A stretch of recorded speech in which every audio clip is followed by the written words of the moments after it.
Bonjour, je m'appelle Pierre Crolac-Salmon, je suis médecin, je suis neurologue et gériatre, directeur médical de l'Institut du vieillissement aux Hospices civils de Lyon et je m'occupe également du Centre Mémoire Ressources Recherche des Hospices civils de Lyon.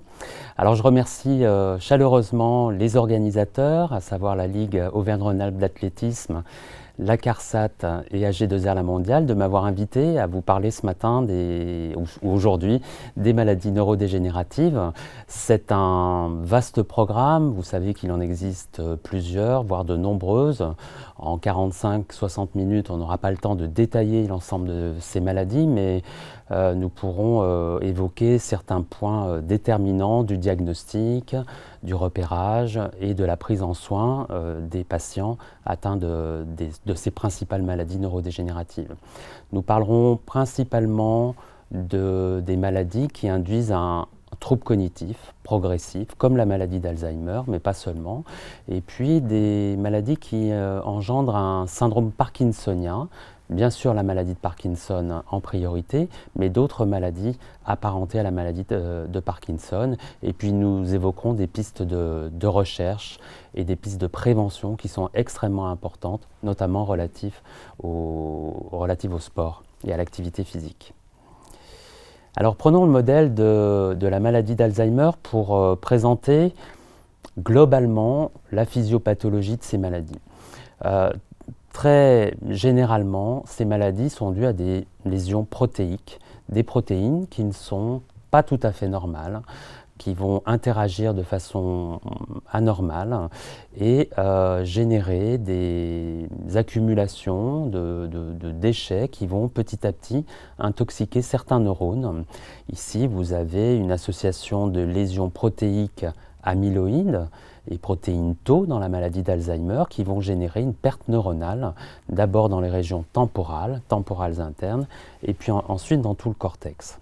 Mais on peut généraliser ça à d'autres maladies neurodégénératives ou neuroévolutives. Ça va induire des symptômes cliniques, après une phase souvent asymptomatique qui peut durer des années, et puis des symptômes qui vont être progressifs, s'aggraver au fil du temps pour devenir parfois très sévères. Nous allons porter des diagnostics à différents stades, parfois présymptomatiques, à des stades légers, à des stades sévères, et nous allons nous aider de marqueurs diagnostiques au-delà des symptômes cliniques. Tout commencera par un entretien clinique, par une interview du patient, des aidants, mais nous aurons besoin d'enrichir nos symptômes cliniques de biomarqueurs, par l'imagerie, par la biologie parfois. Et donc on va voir ça à travers l'ensemble de ces maladies neurodégénératives. Nous pourrons porter un diagnostic qui est souvent tardif, malheureusement, mais que nous souhaitons décaler aux stades les plus précoces de ces maladies pour pouvoir intervenir sur les premières lésions, les lésions protéiques, grâce à des nouvelles pistes thérapeutiques qui vont cibler ces protéines, notamment par des anticorps, par l'immunothérapie. C'est valable dans la maladie d'Alzheimer et il y a des pistes sérieuses de recherche dans d'autres maladies. Alors pour l'instant, comme on n'a pas de traitement curatif, eh bien, pourquoi se mobiliser pour le repérage et le diagnostic de ces patients, de ces personnes, un repérage que l'on souhaite très précoce? Eh bien, vous voyez ici la liste des arguments éthiques qui a été colligé à travers un programme européen qui s'appelle Act on Dementia, sous l'égide de la Commission européenne, auquel nous avons participé, le CHU de Lyon, et nous avons pu recenser l'ensemble des motivations au diagnostic, même en l'absence de traitement curatif à ce jour. Le droit de savoir, le temps d'anticiper, de prendre des décisions alors qu'on est peu atteint, les capacités d'améliorer la qualité de vie par l'ensemble du parcours de soins. On va le voir, le parcours de soins, même sans traitement curatif, améliore la qualité de vie. L'accès aux thérapeutiques et aux innovations thérapeutiques ciblées, l'accès à la recherche, aux essais thérapeutiques est important et ça se fait surtout au stade très précoce. Pour les proches, c'est important de comprendre les changements cognitifs, comportementaux, et de pouvoir mieux aider la personne malade et d'améliorer, de diminuer les tensions qui sont observées avec les proches. Si on ne comprend pas les symptômes, qui sont parfois très vicieux, très pernicieux, eh bien, on aura tendance à s'agacer, à être anxieux, alors que si on a compris ce qu'induit la maladie, eh bien, on pourra plus s'apaiser et être plus détendu avec la personne malade. Il va falloir s'organiser, prévoir, aller voir peut-être un notaire, prendre des dispositions d'aide à domicile, d'aide sociale et de prévenir les complications comme les troubles du comportement. Donc les bénéfices sont extrêmement importants et les risques d'un diagnostic précoce, ils sont faibles. C'est des risques sociaux, c'est-à-dire la stigmatisation de la société. Une fois qu'on est diagnostiqué, eh bien, on ne doit pas stigmatiser ces patients. Les erreurs diagnostiques sont de plus en plus rares et on va le voir grâce à des biomarqueurs qui sont très sophistiqués. Alors, si on commence par les maladies neurodégénératives qui induisent un trouble cognitif, eh bien, ce trouble cognitif, il va d'abord être léger et il va survenir après une période asymptomatique dans la maladie d'Alzheimer, la période où on observe une accumulation de lésions sans symptômes peut aller jusqu'à 20 ans. C'est-à-dire, si on commence des symptômes à 75 ans, eh bien, on aura accumulé des lésions dans le cerveau depuis l'âge de 55 ans. Et donc, il va falloir intervenir extrêmement tôt sur ces lésions. Et ce sont des voies d'avenir, de recherche pour un diagnostic très précoce pour intervenir dès l'accumulation des toutes premières lésions. Pour l'instant, on diagnostique à partir des symptômes qui peuvent être très légers, c'est-à-dire une altération, comme vous le voyez ici, c'est des critères diagnostiques internationaux, une altération de la cognition, de la mémoire, du langage, des repères spatiaux temporels, des capacités d'organisation, de planification. Eh bien, on peut avoir au début une dégradation, un déclin de ces capacités, alors qu'on reste encore autonome. On peut se débrouiller dans la vie quotidienne. On est capable de porter un diagnostic à ce stade très léger des symptômes. Ce sont des symptômes qui sont progressifs et qui sont dus à des maladies organiques, c'est-à-dire c'est dû à des lésions dans le cerveau. Ce n'est pas psychologique. Et le quatrième critère ici, vous voyez que ce n'est pas une affection mentale, c'est une affection neurologique, neuroévolutive. Malheureusement, très souvent, la maladie va évoluer, on va atteindre le stade du trouble cognitif majeur, c'est-à-dire que là, on va perdre son autonomie. C'est la même chose, les mêmes symptômes, mais qui s'aggravent et qui vont nous empêcher de faire nos courses correctement, d'utiliser le téléphone, de prendre des transports, de gérer ses comptes. Et là, on perd son autonomie. C'est ce qu'on appelle le trouble neurocognitif majeur, c'est le stade d'après. Ces différents stades vont être dus à différentes maladies. Maladie d'Alzheimer en tête, bien sûr, mais c'est également la dégénérescence frontotemporale, la maladie à corps de Lévy, les encéphalopathies vasculaires, on en parlera, certains traumatismes crâniens qui peuvent être très graves, qui vont conduire à un coma, une perte de connaissance prolongée. Le petit traumatisme crânien n'est pas prédictif de troubles cognitifs, mais ce sont les traumatismes graves. Les intoxications par substances, les drogues, l'alcool à forte dose et de façon chronique. L'infection à VIH, si elle n'est pas traitée, si elle est prolongée, eh bien, va pouvoir induire des troubles cognitifs. La maladie de Parkinson, qui se rapproche de la maladie à corps de Lévy. Les maladies à prions, la maladie de Creutzfeldt-Jakob, on en dira un petit mot, qui est très rapide malheureusement et incurable. Et puis d'autres maladies génétiques comme la maladie de Huntington, d'autres maladies infectieuses comme la syphilis, qui, attention, peut repartir dans certains pays. Et si elle évolue, elle va donner une neurosyphilis qui va provoquer des symptômes cognitifs et neurologiques. Nous avons également d'autres lésions comme l'hydrocéphalie, on en dira un petit mot, et qui est curable, qui va pouvoir opérer, dériver. Alors, quelques mots sur les critères diagnostiques des principales maladies neuroévolutives qui vont donner un trouble cognitif. Alors, bien sûr, c'est la maladie d'Alzheimer qui est en tête, qui va représenter à peu près 2/3 de ces maladies avec trouble cognitif.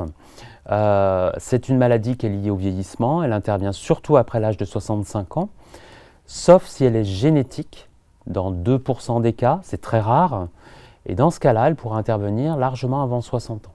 On a des cas à la consultation à Lyon de personnes qui sont touchées à 35 ans, 40 ans. Mais dans ce cas-là, on connaît l'histoire de la maladie. C'est très important de repérer l'histoire dans la famille. Et ce sont toujours des cas très très jeunes. Et je vous le dis, c'est très, très rare, moins de 2 à 3%. Dans la forme classique, après 65 ans, les femmes sont plus touchées que les hommes. Il y a quelques facteurs biologiques, mais surtout une question de réserve cognitive qui a impacté les femmes les plus âgées, les femmes d'au-delà de 80-85 ans, qui ont eu moins accès à des niveaux d'éducation, à des métiers stimulants, à une vie sociale enrichie. Malheureusement, pour ces femmes-là, de cette génération-là, la vie, il y a 60 ans, 70 ans, était très inégale. C'est en train de s'équilibrer, heureusement, il y a encore du travail, mais on se rend compte que ces stimulations sociales, professionnelles, éducatives, à un âge très jeune, ont eu un impact sur la réserve cognitive, même à un âge avancé. Et ça se ressent sur les chiffres de maladie d'Alzheimer après 65-70 ans.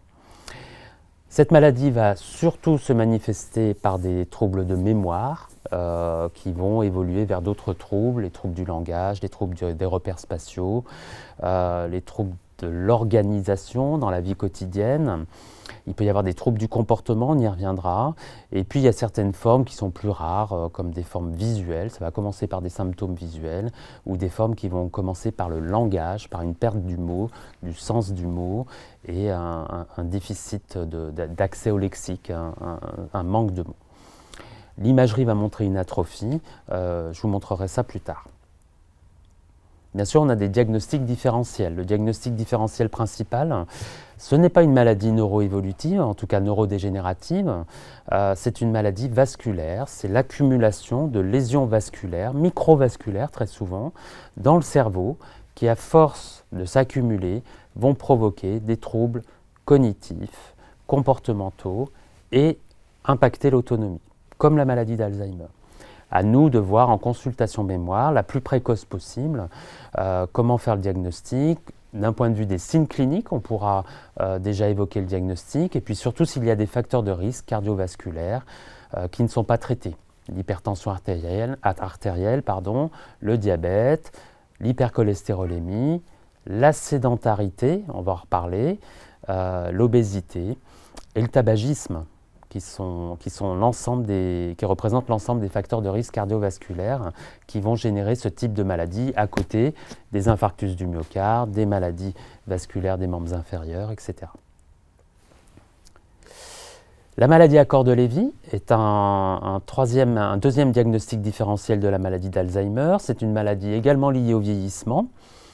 Elle va très curieusement débuter par des troubles du sommeil, avec parfois des années avant les troubles cognitifs, une agitation pendant le sommeil, des cauchemars, une sensation de rêve éveillé, des cris, une verbalisation, parfois une agressivité la nuit, comme si on confondait le rêve et la réalité. Ce sont des troubles du sommeil paradoxal. Et puis vont survenir pratiquement en même temps, des troubles cognitifs, un syndrome parkinsonien, ça ressemble à la maladie de Parkinson, et puis des hallucinations visuelles dans la journée qui dépassent les rêves. Et là, les personnes vont voir des bestioles, des personnages, c'est très construit généralement. Et ces hallucinations vont survenir beaucoup plus tôt dans la maladie que dans la maladie d'Alzheimer. Les hallucinations ne sont pas purement spécifiques de la maladie à corps de Lévy, mais dans la maladie à corps de Lévy, elles arrivent très tôt dans l'histoire de la maladie. Dans l'Alzheimer, c'est beaucoup plus tard. On va avoir ce qu'on appelle une dysautonomie, c'est-à-dire des troubles végétatifs, une hypotension artérielle.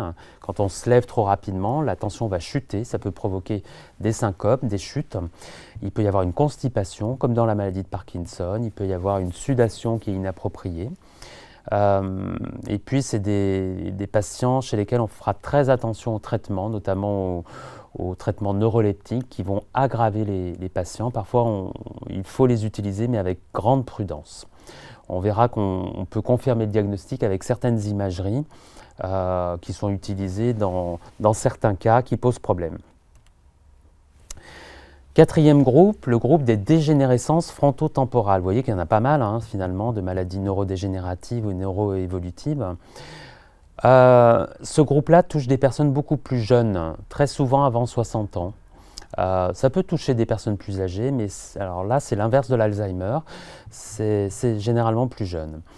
Ça va commencer par une modification du caractère, de la personnalité, une désinhibition, une familiarité avec les gens qu'on ne connaît pas, des personnes qui vont se mettre à plaisanter de façon inappropriée, à faire ce qu'on appelle des faux pas sociaux, c'est-à-dire un comportement qui n'est pas tout à fait approprié dans la situation sociale dans laquelle on est. Par exemple, si je me mets à chanter une petite chanson, là maintenant, c'est pas approprié. Alors que si je chante une petite chanson à ma fille le soir en s'endormant, c'est approprié. Donc c'est des comportements qui sont un peu décalés par rapport au contexte social. Donc c'est parfois compliqué de les repérer. Il y a parfois une errance diagnostique parce que ça peut être pris pour une dépression, une irritabilité, une agressivité. J'ai même un patient qui a commencé sa maladie en chapardant. C'était un maraîcher sur le quai de Saône et il a commencé à chaparder sur les stands à côté de son stand. Il a eu des problèmes avec la justice et en fait c'était sa maladie qui commençait. Donc des troubles du comportement qui peuvent être très perturbants pour l'entourage et très difficiles à diagnostiquer.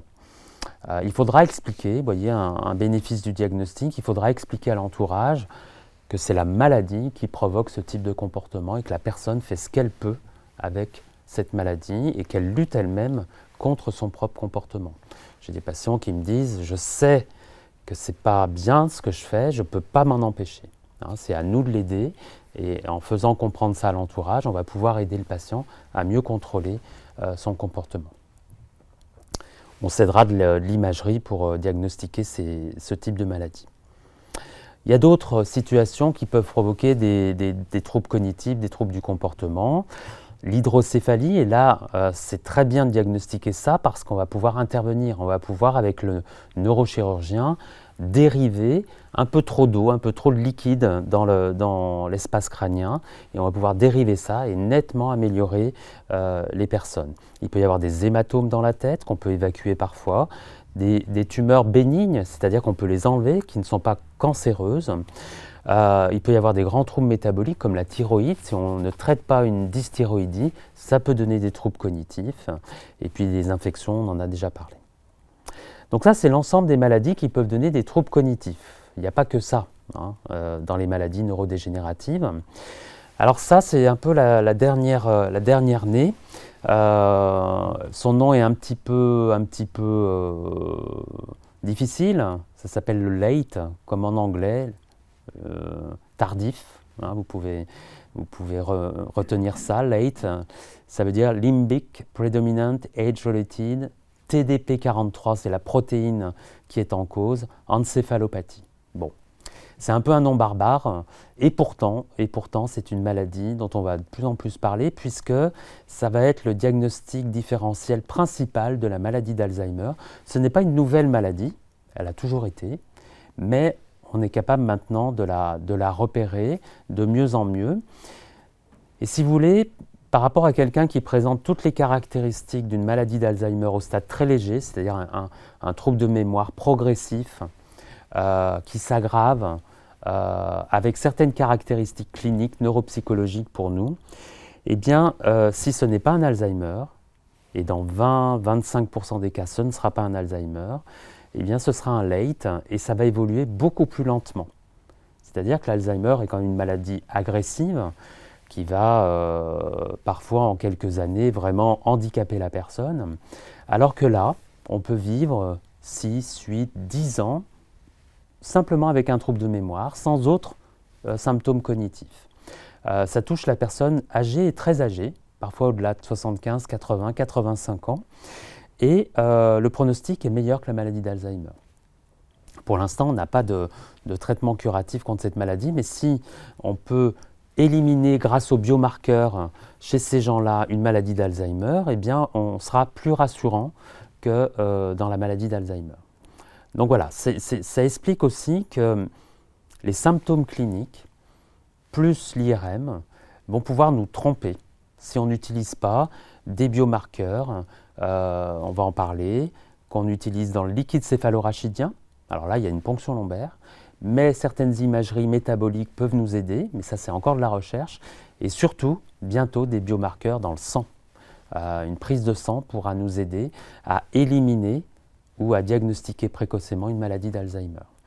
Et donc on pourra intervenir de façon beaucoup plus ciblée que ce qu'on fait maintenant. Il faut savoir, et les médecins qui diront le contraire ne seront pas tout à fait honnêtes, que si on fait une consultation mémoire, plus une IRM, plus un bilan neuropsychologique, on va être performant en termes de diagnostic qu'à 70%. C'est-à-dire qu'on va se tromper dans 30% des cas. Et donc il va falloir enrichir de biomarqueurs pour être certain du diagnostic ou pour être certain de pouvoir écarter un diagnostic.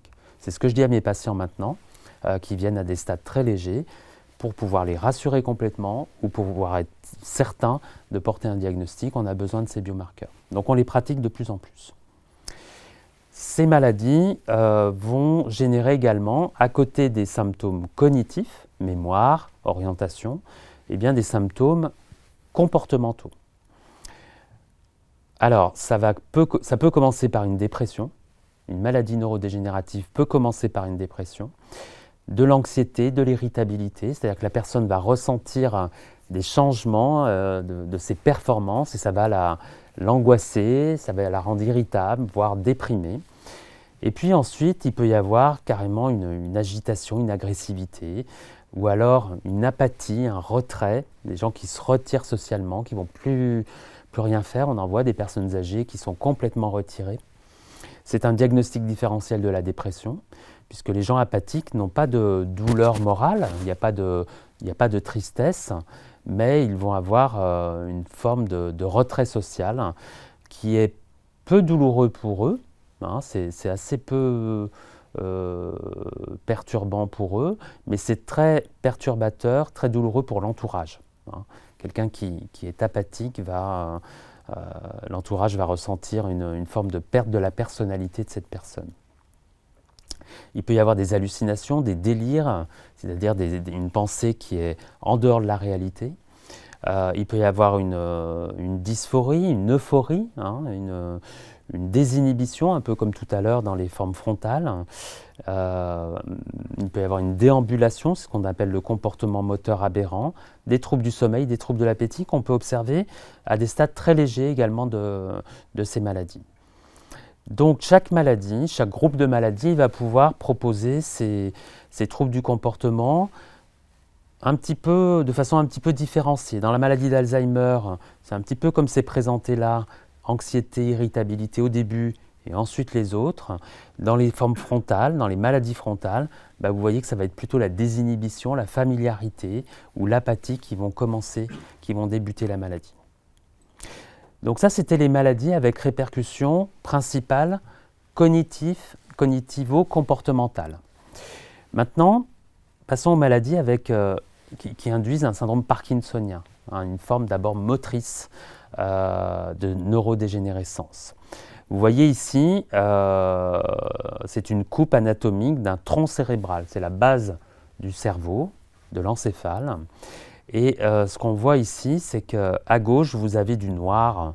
C'est ce qu'on appelle la substantia nigra, la substance grise, ou noire, la substance noire, pardon, qui est normale. Il faut la trouver chez vous et moi, j'espère. Alors que quand on débute une maladie de Parkinson, eh bien, cette substance noire va pâlir, va se raréfier et on va avoir un déficit de dopamine, qui est un neurotransmetteur important pour l'activation motrice, l'initiation motrice, la fluidité des mouvements. Et dans cette maladie neurodégénérative, on va voir cette dégénérescence de la voie nigrée, de la voie noire, entre différentes structures du tronc cérébral et du cerveau. Ça survient très très souvent après 65 ans, comme la maladie d'Alzheimer. Ici, ça prédomine chez l'homme par rapport à la femme. plus dans l'espèce caucasienne, hein, chez les gens d'origine caucasienne, un peu plus, mais pas seulement. On a observé, vous le savez, un facteur de risque d'utilisation des pesticides, très net dans cette maladie. Moins dans la maladie d'Alzheimer, c'est plus la pollution, globalement, dans la maladie d'Alzheimer qui va augmenter le risque.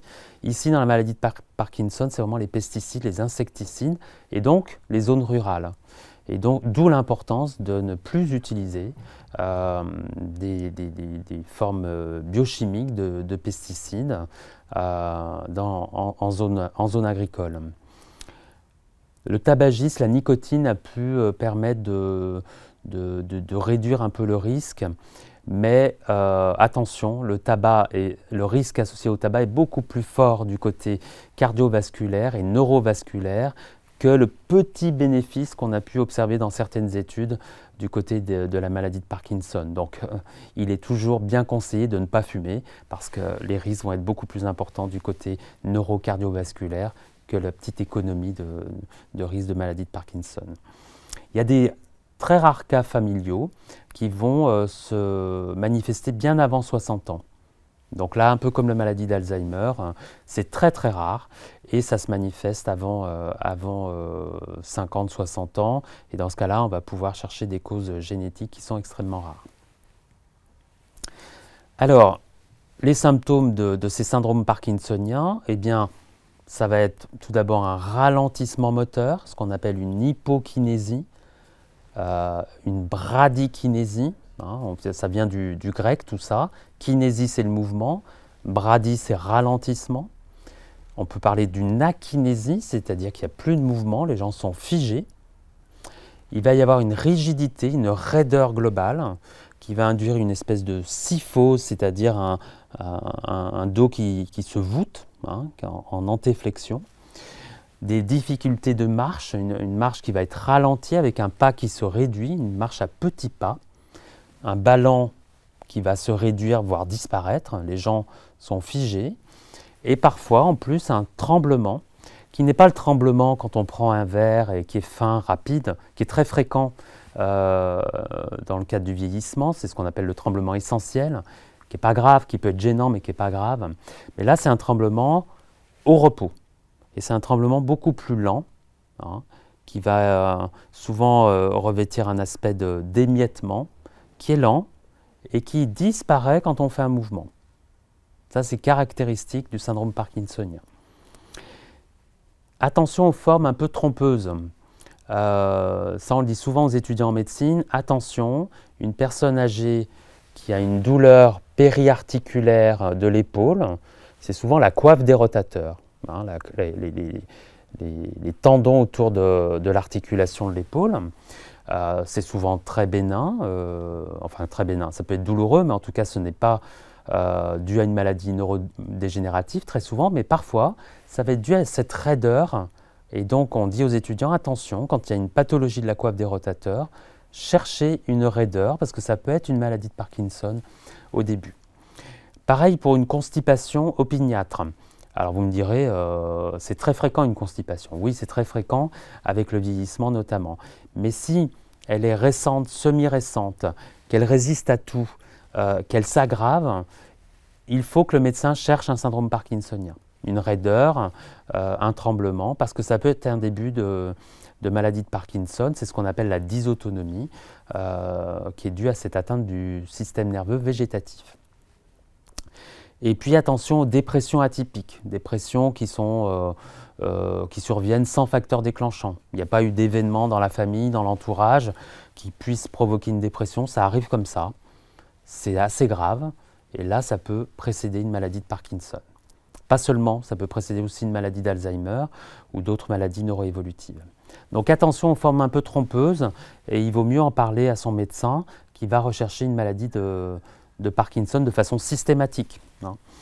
Les signes végétatifs, on en a parlé, constipation, sudation, hypersialorée, ça va se voir au stade plus évolué de la maladie. Il peut y avoir des troubles de la miction, des urgences mictionnelles, et l'hypotension orthostatique, c'est-à-dire on se lève trop rapidement, on est un peu déshydraté et c'est la chute, c'est la syncope parce que la tension chute. Donc c'est là qu'il faut mettre des bas de contention, c'est là qu'il faut manger un petit peu plus salé pour monter un petit peu la tension et surtout beaucoup boire, surtout l'été. Et parfois on donnera des médicaments pour remonter un petit peu la tension.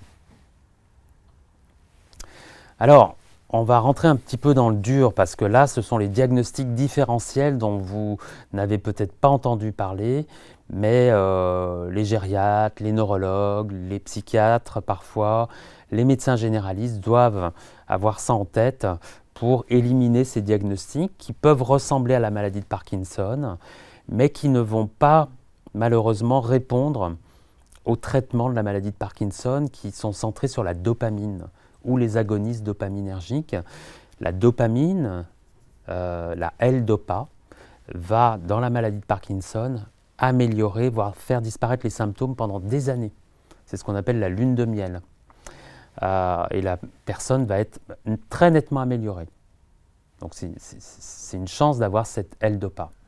Dans les syndromes que je vais vous présenter, eh bien malheureusement il y a très peu ou pas du tout d'efficacité de la L-Dopa. Donc on va avoir une aggravation inéluctable des syndromes. Alors le groupe des atrophies multisystématisées, je vais essayer de ne pas vous inonder de symptômes. Retenez simplement que cette maladie qui peut revêtir certains symptômes de la maladie de Parkinson, la rigidité, le tremblement, l'hypokinésie, ces symptômes vont être centrés sur l'hypotension orthostatique, sur les troubles végétatifs, la constipation. On va avoir en tout premier lieu ça. Et parfois d'autres troubles, des troubles de l'équilibre, des troubles cérébelleux.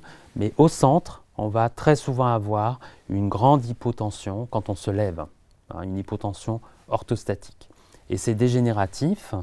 On va l'évoquer cliniquement et puis vous voyez qu'on va faire des IRM et pour des symptômes très très subtils, on va voir ici un petit signal blanc qui va montrer que le putamène est un noyau dans le cerveau qui se rétracte et qui va s'entourer de liquide céphalorachidien. C'est assez difficile à repérer sur l'IRM, mais pour les neurologues ou neurogériatres, on peut le repérer sur une IRM simple. On va avoir également parfois un signe en croix. Vous voyez ici une croix dans certaines structures du tronc cérébral dans le cerveau. Mais il faut avoir l'œil un petit peu aguerri pour repérer ces symptômes précoces sur l'IRM. À côté de l'atrophie multisystématisée, je vous parle de ces syndromes parce que je sais qu'il y a des gens qui écoutent, qui entourent des personnes malades de ces syndromes ou de ces maladies, donc c'est important de les citer. Il n'y a pas que les grandes maladies, Alzheimer, Parkinson, qui présentent des symptômes neuroévolutifs. La paralysie supranucléaire progressive ou maladie de Steele-Richardson va se manifester par des chutes précoces. Les personnes vont tomber précocement. Pourquoi ? Parce qu'elles présentent une hypertonie axiale avec une paralysie de la verticalité du regard. C'est très particulier, ça va toucher, on le voit à droite ici, le tronc cérébral, c'est une coupe sagittale, comme ça sur le côté du cerveau, et vous avez ici une atrophie du tronc cérébral qui va provoquer ces chutes, une hypertonie, les gens sont très raides, mais au contraire d'être voûtés, ils vont être attirés vers l'arrière, ils vont parfois tomber en arrière, et ils ne voient pas bien en verticalité, ils ont du mal à faire les saccades vers le bas, et si on est en arrière et qu'on ne voit pas vers le bas, eh bien on va tomber. Il peut y avoir d'autres symptômes comportementaux, des symptômes cognitifs. C'est malheureusement une maladie qui va s'aggraver progressivement, on a très peu de traitements, on va les aider par la kinésithérapie, c'est très important. Tout ce syndrome parkinsonien, il va falloir proposer une kinésithérapie très tôt. Et puis marcher, quand les gens le peuvent, moi c'est ma première prescription, parfois je le marque sur l'ordonnance, marcher, activité physique, si possible parfois si on est en forme, aidé de professionnels ou d'associations comme la Ligue d'athlétisme, il faut que l'activité physique soit au cœur de la prise en charge. C'est très très important.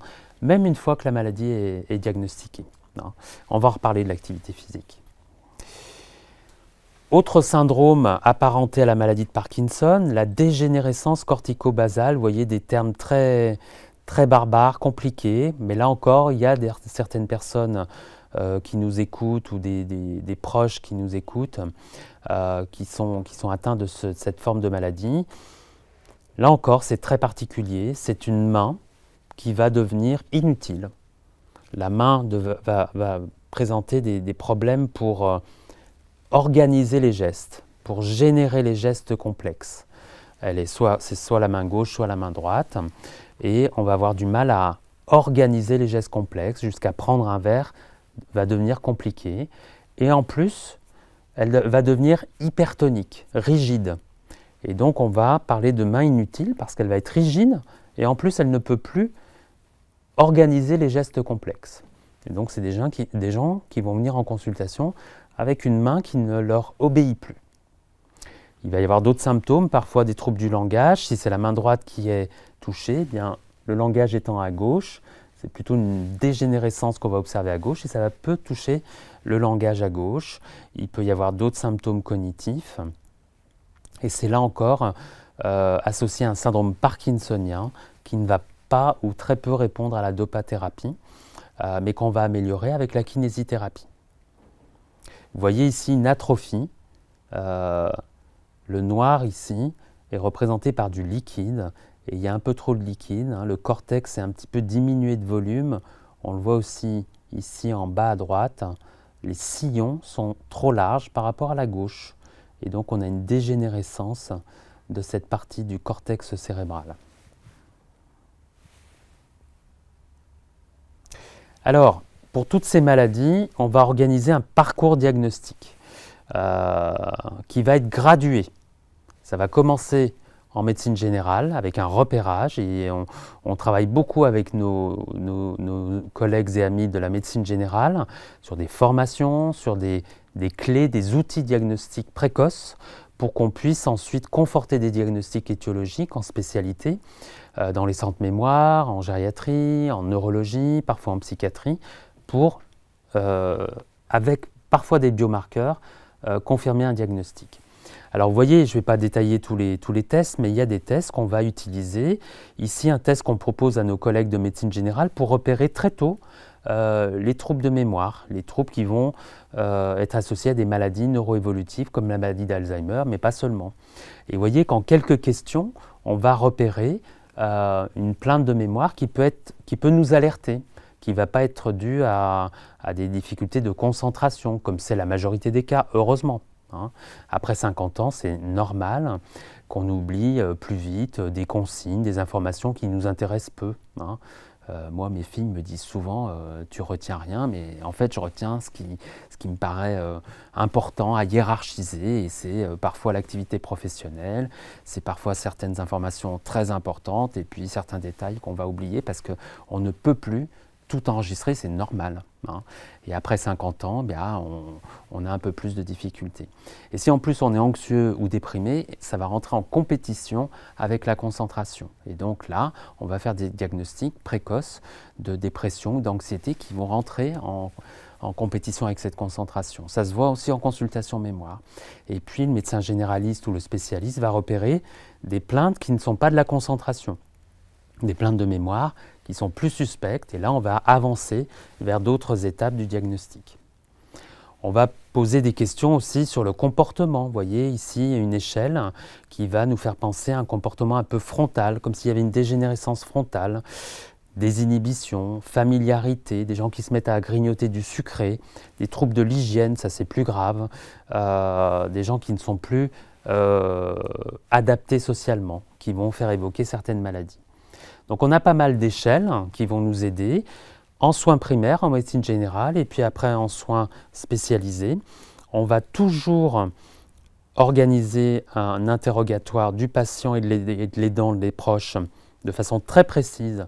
Une consultation de ce type, ça va durer 1 heure. Il faut qu'elle soit longue. Il faut mener une enquête qui est minutieuse. Et puis ensuite, il faut faire quelques tests. Et ensuite, il faut examiner la personne, chercher un syndrome parkinsonien, examiner la personne d'un point de vue neurologique, d'un point de vue cardiaque, d'un point de vue tensionnel, pour rechercher tous les symptômes associés.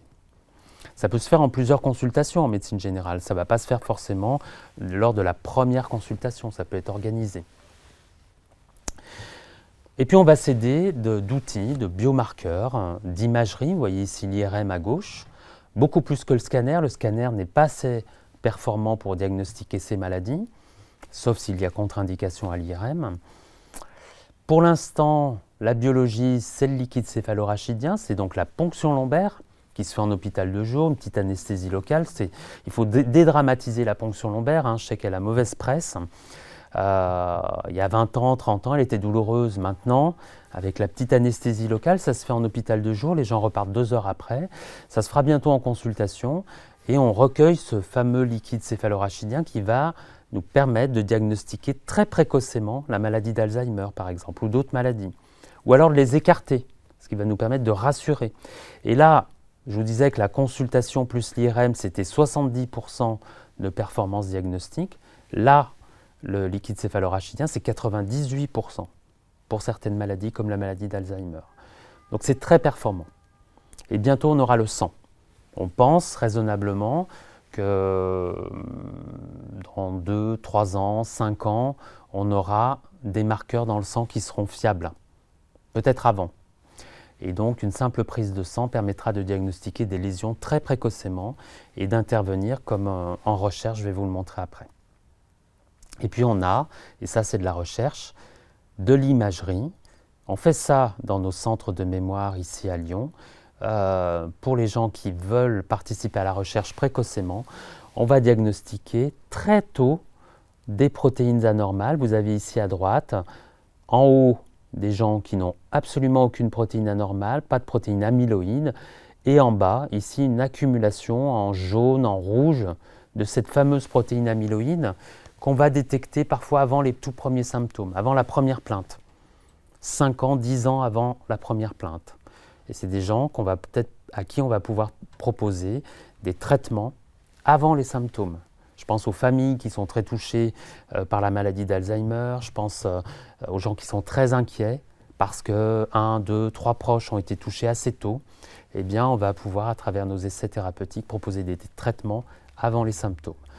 Et encore mieux, encore plus actuel, dès les symptômes les plus précoces.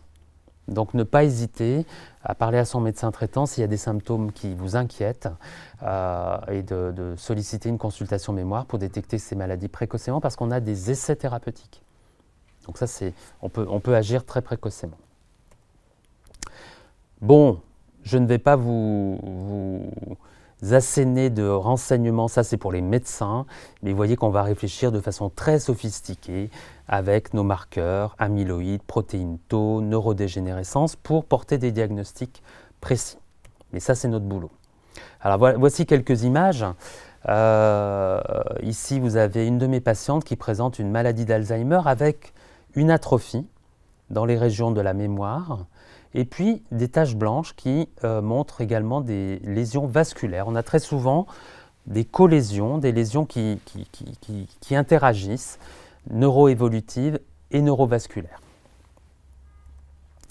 Ici, en noir, c'est une autre séquence d'IRM, des micro-hémorragies. On va parler d'angiopathie amyloïde qu'on voit dans pas mal de cas de personnes qui présentent des accidents vasculaires cérébraux ou des troubles cognitifs. Et en fait, ces micro-hémorragies sont dues à la même protéine amyloïde qui s'accumule dans les artères, les artérioles. Et chez ces gens-là, on va contre-indiquer les anticoagulants et parfois les antiagrégants comme l'aspirine. Et donc, on fera très attention à ne pas traiter ces gens-là à défaut ou par excès par certains anticoagulants ou certains antiagrégants. Donc ça, c'est également notre travail de dépister ces angiopathies amyloïdes. Vous avez ici les formes frontales, l'avant du cerveau est en haut, avec une dégénérescence, vous voyez une atrophie des lobes frontaux. Ça peut être l'inverse, ça peut être une atrophie dans les régions postérieures, et dans ce cas-là, on aura des symptômes visuels prédominants. Ici, les taches blanches, ce sont des encéphalopathies vasculaires. Ici, une maladie, et je sais que certains accompagnent ces patients-là, une maladie qu'on appelle maladie sémantique, qui va toucher une région du pôle temporal sur les côtés et qui va donner l'inverse de l'Alzheimer en termes de mémoire, c'est-à-dire un oubli, non pas des événements récents, comme dans l'Alzheimer, mais des événements anciens et de toutes les connaissances anciennes, des connaissances fondamentales. Je ne sais plus que Rome est la capitale de l'Italie, je ne sais plus ce que c'est qu'un chien, je ne sais plus ce que c'est qu'un marteau. Les connaissances sémantiques très anciennes. C'est plus rare et c'est neurodégénératif. Des maladies beaucoup plus rapides, très invalidantes en moins d'1 an, maladie de Creutzfeldt-Jakob, maladie à prion, qui est due à un agent infectieux non conventionnel, qui peut être génétique également, qui a pu être contaminé par l'épidémie de vache folle dans les années 90. Et là, on va la diagnostiquer cliniquement. Et puis, avec l'imagerie, ici, vous avez un hypersignal du blanc dans le cortex qui n'est pas normal. Et malheureusement, c'est incurable. Et à court terme, en 12-18 mois, généralement, on observe un décès. On a besoin de voir l'ensemble de ces patients très tôt parce que parfois on détecte des maladies curables. Ici, vous avez des ventricules qui sont dilatés. Pourquoi? Parce qu'il y a trop d'eau dans le cerveau. C'est une hydrocéphalie qui va provoquer des troubles cognitifs, des troubles de la marche, des troubles urinaires. Et on va pouvoir dériver ces gens. J'ai des gens, je pense à 2 patients qui sont venus en fauteuil roulant en consultation avec de gros troubles cognitifs.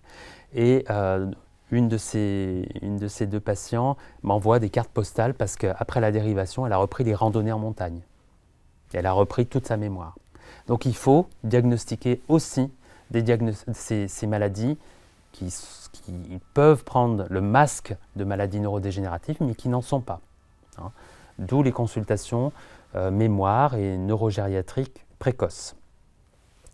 Ça, c'est de l'imagerie qui va nous aider dans certains syndromes parkinsoniens, comme la maladie à corps de Lévy, qui va nous montrer le métabolisme du transporteur de la dopamine. À droite, c'est normal, et à gauche, ce n'est pas normal. On ne va pas le faire dans tous les cas, on va le faire dans les cas qui nous posent problème diagnostique. Et c'est ce qu'on appelle le DaT-scan, scintigraphie au DaT-scan, qu'on va indiquer chez certaines personnes. Les biomarqueurs, on en a parlé, biomarqueurs amyloïdes, protéines tau dans le liquide céphalorachidien. Et puis la recherche, je vous ai montré déjà cette image, qui est extrêmement sensible. Vous avez les plaques rouges microscopiques ici, qui sont des plaques amyloïdes, et ça se voit sur nos TEP, PET scan, tomographie par émission de positons, mais ça c'est de la recherche, ce n'est pas encore pris en charge par la sécurité sociale.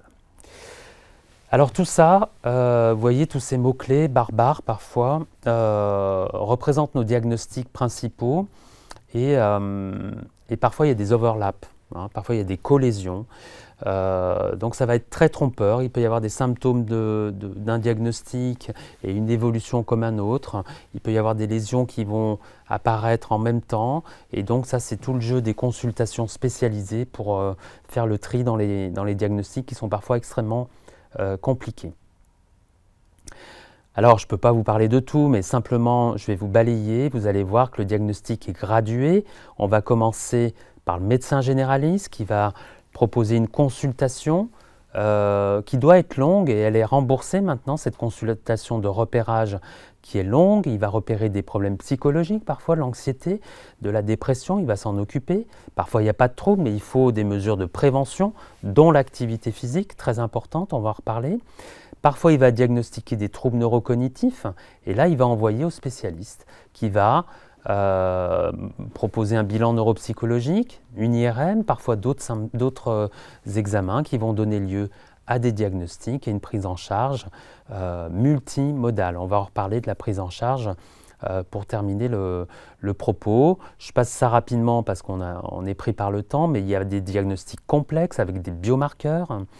Et puis parfois, un diagnostic à un stade plus léger. Le médecin généraliste, vous le voyez à gauche, va pouvoir repérer des troubles légers.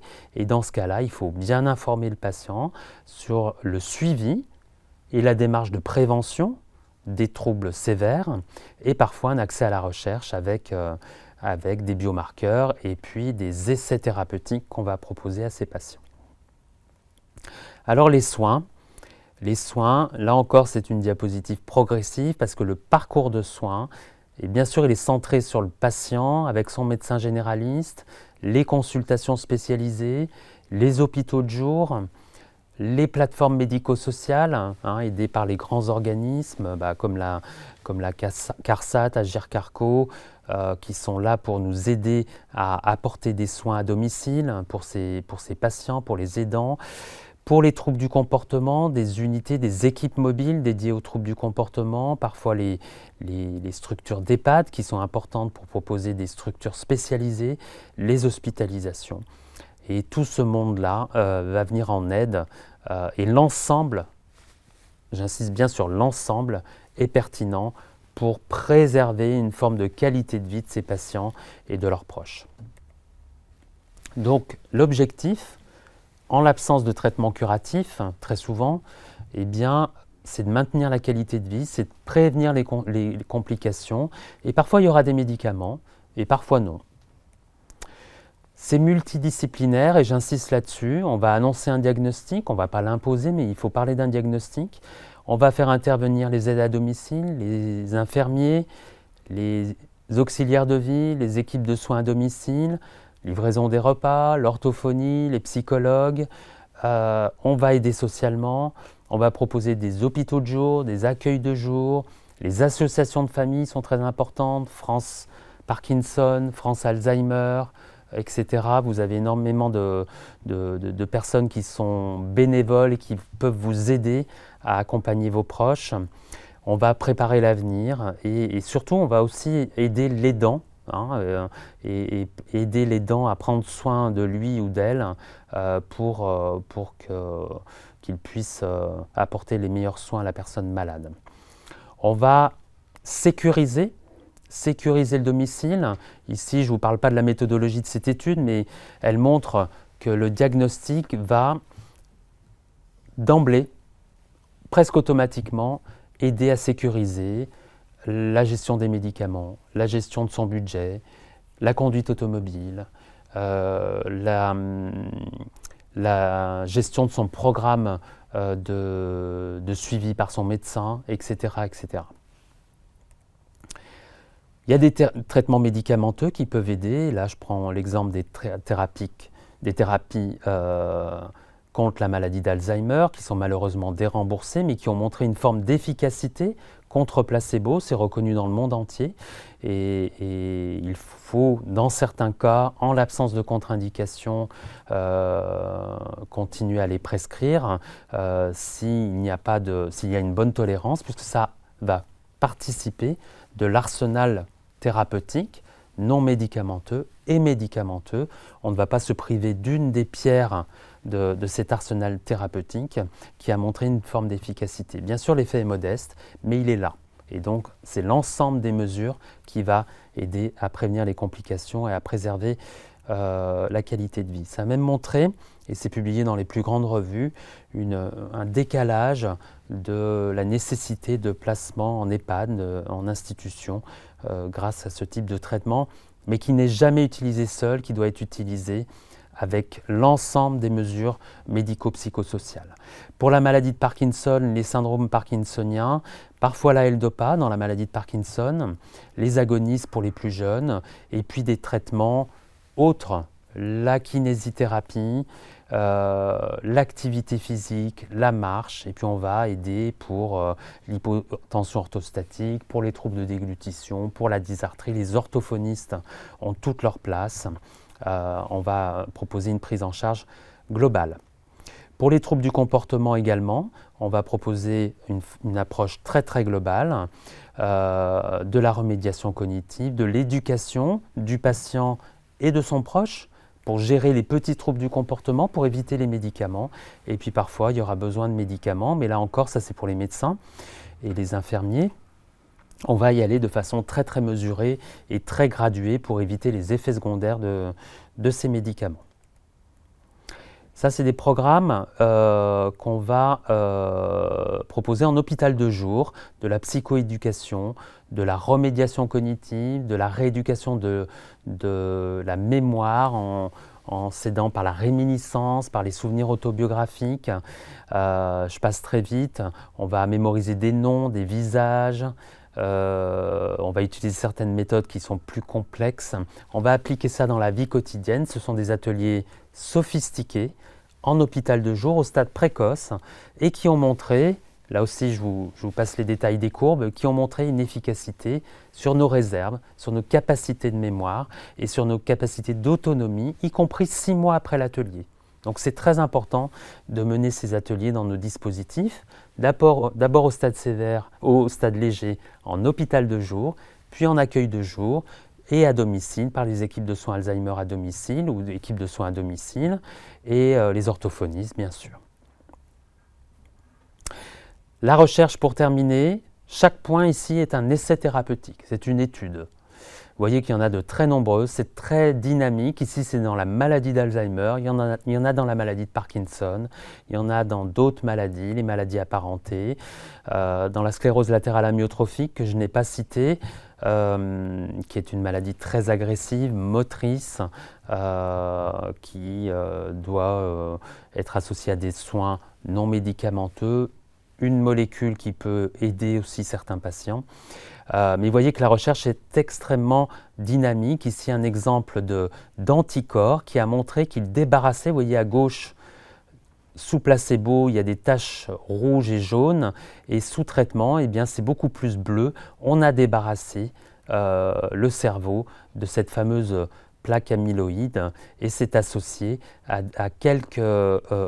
une diminution quantitative des biomarqueurs et des effets cognitifs qui sont modérés. Vous voyez une différence sur les courbes d'évolution du trouble cognitif qui sont significatives, c'est-à-dire qu'il y a une différence statistique, mais qu'on doit encore améliorer parce que la différence est encore assez faible. Mais vous voyez que les pistes sont intéressantes. Alors si on regarde l'évolution de nos réserves de mémoire, de cognition, ça vieillit, forcément, avec la prise en âge. Après 45, 50 ans, 60 ans, eh bien, on n'a pas les mêmes performances qu'à 20 ans. Mais ça va s'accélérer si on a des maladies chroniques qu'on ne prend pas en charge, si on ne traite pas son diabète, si on ne traite pas son cholestérol, si on ne fait rien, eh bien, ça va s'aggraver, ça va induire des troubles qui vont être handicapants. Et on peut relever tout ça par l'éducation, par la nutrition, par le lien social et par l'activité physique. On va relever nos réserves. Et puis même si les maladies sont déjà déclarées, on peut relever la pente. Vous voyez qu'on relève la pente et on va, grâce à toutes ces mesures, et je voyais que je mets l'activité physique en premier, parce que c'est le top 5 des mesures à prendre, que ce soit pour la cognition, pour la motricité, mais la nutrition, le lien social, et puis la prise en charge de toutes ces maladies, de ces symptômes, y compris les nouveaux traitements médicamenteux qui sont à l'étude. Et ça sort du four de ce matin, et c'est mon assistant chef de clinique qui me l'a envoyé.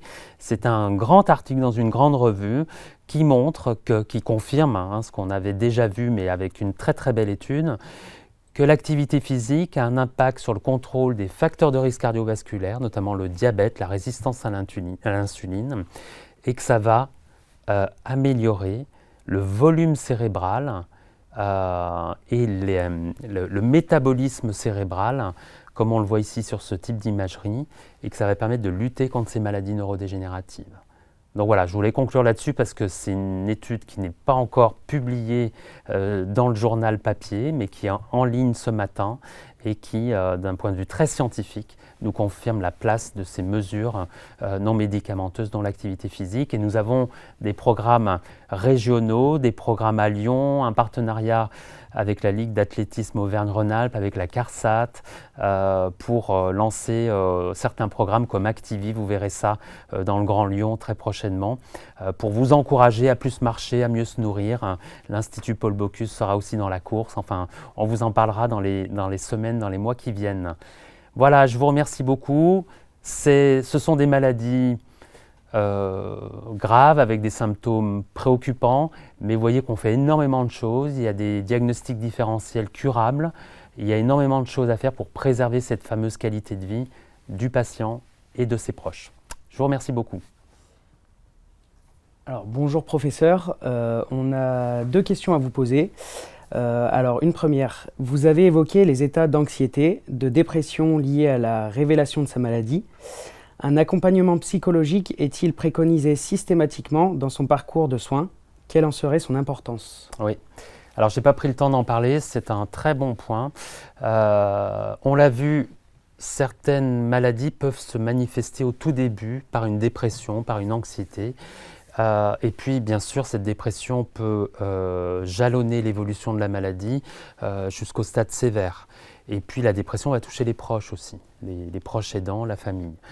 Et la place des psychologues est déterminante. Nous avons à Lyon, dans l'Hérault, dans le Doubs, un grand programme qu'on appelle Psychog, et c'est Lyon qui le porte au niveau national, qui va enfin pouvoir évaluer la pertinence du remboursement de la psychothérapie en ville. Vous savez que la psychothérapie n'est pas remboursée, et là on teste, on est très heureux de ça, la pertinence de ce remboursement, de cette prise en charge des psychologues, de la psychothérapie pour ces patients atteints dès les stades très très légers, et même pour les aidants, pour les proches. C'est fondamental. On propose des consultations de post-annonce également. Une fois qu'on a annoncé un diagnostic, eh bien, dans nos centres, on peut revoir les patients, les proches, pour réexpliquer la maladie, prendre du temps et essayer de prendre soin d'un point de vue psychologique. Mais pensez à ce programme Psychog, faites appel à nous, c'est en particulier à l'hôpital des Charpennes qu'on organise ça pour un suivi en psychothérapie si vous ou votre proche est atteint de ce type de maladie.